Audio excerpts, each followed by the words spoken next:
بسم الله والصلاة والسلام على رسول الله. النهارده هنعمل مع بعض سمك بلطي، او احنا عندنا في دمياط بنقول عليه شبار.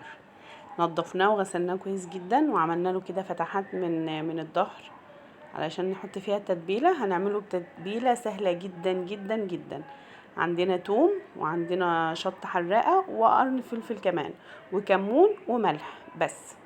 دي الطريقة المعتمدة عندنا في دمياط بتاعت امهاتنا زمان. مش بنحط خل، مش بنحط بابريكا، مش بنحط اي حاجة خالص.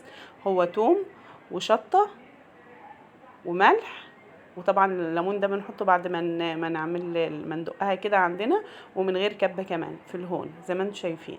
وهنضيف عليها الليمون. احنا عندنا هنا في الكبة دي كده في المدقة دي توم وشطة وكمون وملح بس، وحاطين عليها الليمون. وعندنا طماطميه كده هقول لكم هنعمل بيها ايه في الاخر. بيبقى طعمها حلو جدا. دي الطريقه المعتمده عندنا، طريقه امهاتنا، حاجه يعني ايه حلوه بجد. طعمها بيبقى حلو جدا وما بتغيرش طعم السمك. دول السمكتين دول كيلو. طبعا نضفناهم وغسلتهم تاني قبل ما احط لهم الخلطه. وهنعمل لهم الخلطه دي وبعدين نشيلهم في التلاجة. يعني ايه اول اعملهم وبعدين نشيلهم في التلاجة، لما نحب نيجي ناكل هنحمرها على طول. نشيلهم من التلاجة نحمرهم بس، نشيلهم في التلاجة ونلفهم في كيسة، طبق كده نحطه في كيس علشان ما يعملش ريحة، ما ياخدش ريحة من التلاجة وما يعملش الاكل اللي في التلاجة ريحة. نحط بقى التتبيلة في الفتحات دي كلها كده. والطماطمية دي اهم حاجة عندنا، دي بقى اللي بتخلي السمك يطلع كده احمر ولونه حلو جدا. هناخد بس القلب بتاعها، يعني مش هناخد اللحمة دي، هناخد كده المية بتاعت القلب بس. هندوبها في بقية التتبيلة ونحطها على السمك. نتبل بيها السمك بقى كله كده من بره، تدي طعم حلو جدا ومزازه بتبقى لذيذه.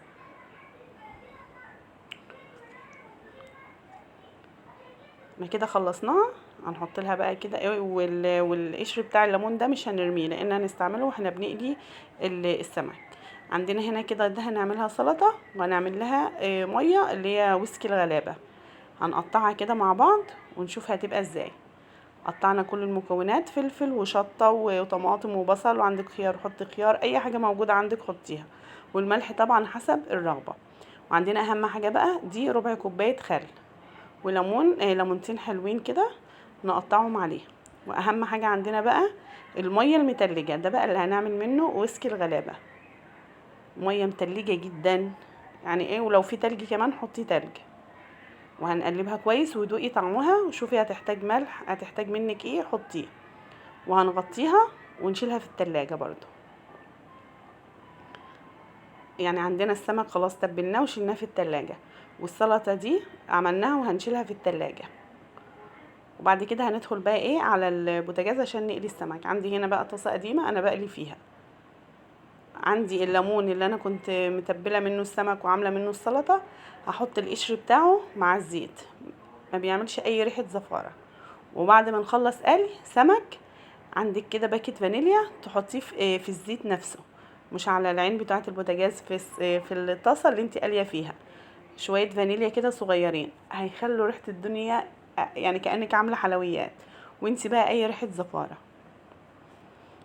عندنا هنا كده السمك هنقلبه على الناحيه التانية. نضفت البوتاجاز طبعا ونضفت الدنيا. طبعا لو عجبكم الفيديو ما تنسوش تعملوا لنا اشتراك ولايك وتقولوا لي انتوا بتقلوا السمك ازاي.